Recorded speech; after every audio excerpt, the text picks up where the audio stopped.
Hi everyone, and thank you so much for joining us here today in Module 1 of our guide on how to prepare and file your own patent application.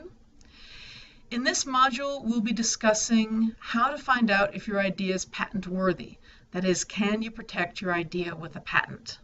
In later modules, we'll be discussing how to prepare and then file your own patent application. So before we get started on how to determine whether your idea is patent worthy, I'd like to very briefly discuss what a patent is. A patent is a form of idea protection which allows you to block others from making, using, or selling your idea. In order to obtain a patent, you need to prepare and file a patent application, which is the goal of this guide.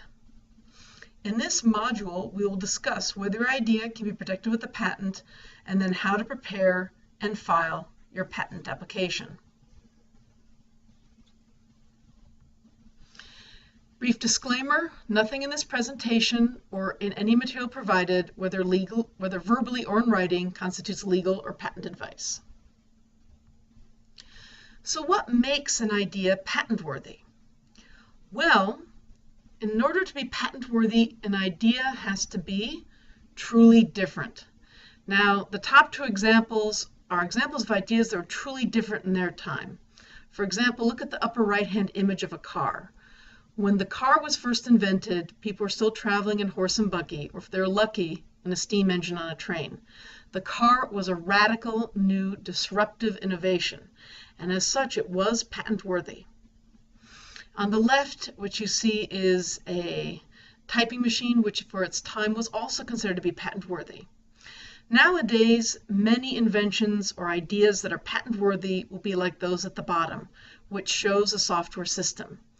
In fact, for this module and other modules of this guide, we're mainly going to be discussing software patents and how to obtain one.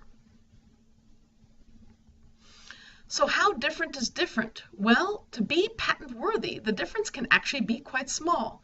Here is US patent number 5490609. Do you recognize what it is? It's a plastic lid for covering a styrofoam cup. Item number 56 is a tab that you can open and close so that you can drink the drink and still keep it hot. And here's the actual plastic cup lid with the tab. This difference may have been small from what had been done before, but it was considered to be sufficiently different to be patent worthy. One way to consider it is that if your idea will make a difference in someone's life, then it may be patent worthy. Of course, there are specific standards for determining how different an idea has to be from what's been done before. And these standards are called novel and non-obvious. Now, when comparing your idea to these standards, you have to compare them to everything that's known in your field. For example, patents, published patent applications, but also products that have been sold, anything available on a website, some information given during a talk, any type of publication, such as a book or magazine, or indeed a video.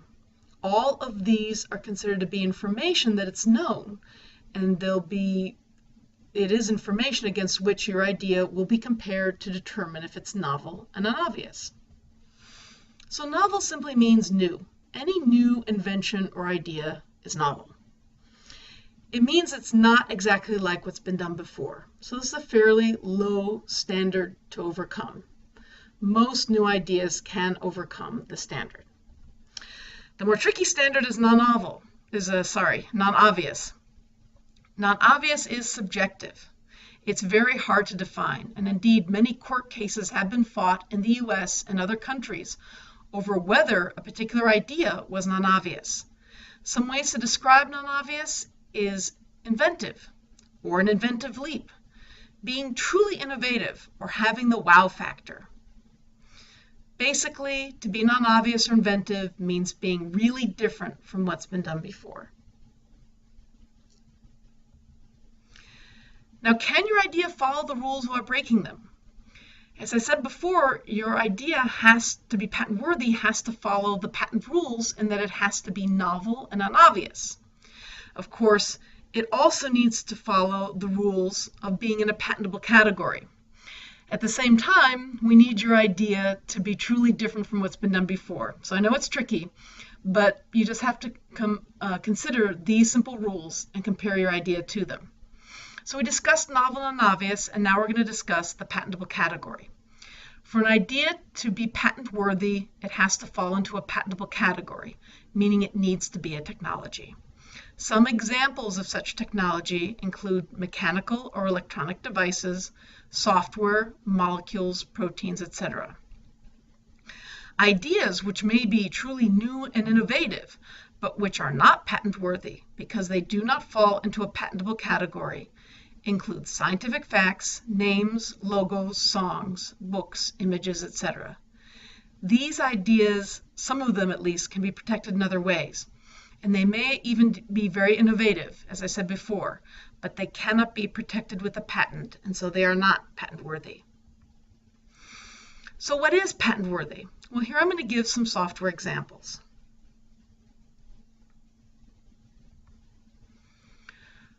First, your one example of software which can be patent worthy is a mobile or web app. But in order to be patent worthy, you need to focus on what the app does and how it's different from a simple manual process. You can't describe an idea that could be done manually and then describe it as being done by software and expect to get a patent. You need to have something more beyond that. So here are some specific examples. One example is a heartbeat analyzer, US patent number 7104959.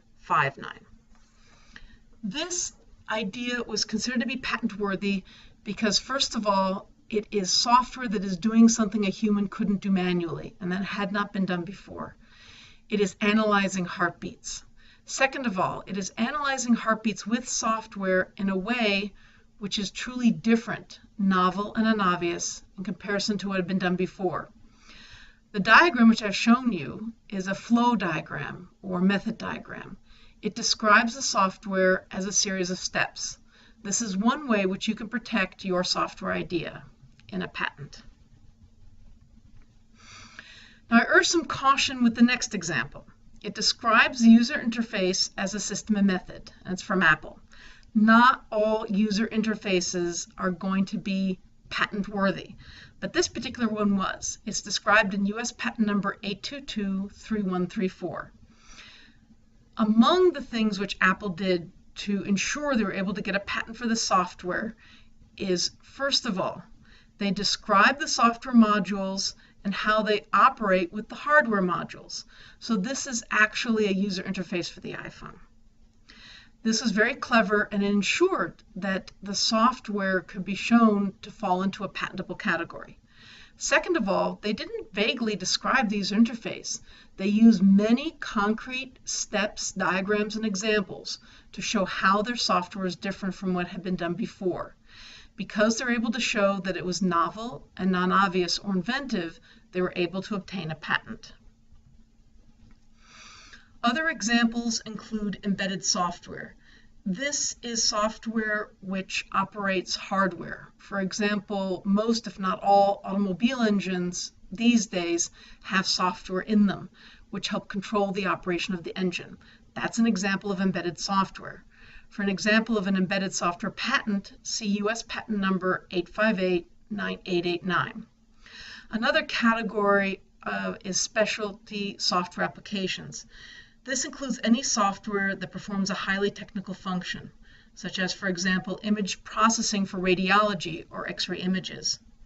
Such software performs functions that a human clearly could not perform manually. For an example, see US patent number 8849066. Now I also have a bonus video and handout on US patent classes.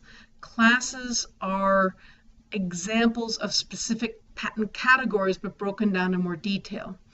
If you're not certain whether your idea falls into a patentable category, then I urge you to review this software and handout, as this will help you to decide if your idea in fact falls into such a category. One thing that we'll not be discussing in this module are patent searches. I do urge you to do one. There is lots of free information on our site on how to do one, but we won't be discussing it here. Thanks so much. Please fill out all the handouts and do all the homework for Module 1, and then please join us in Module 2.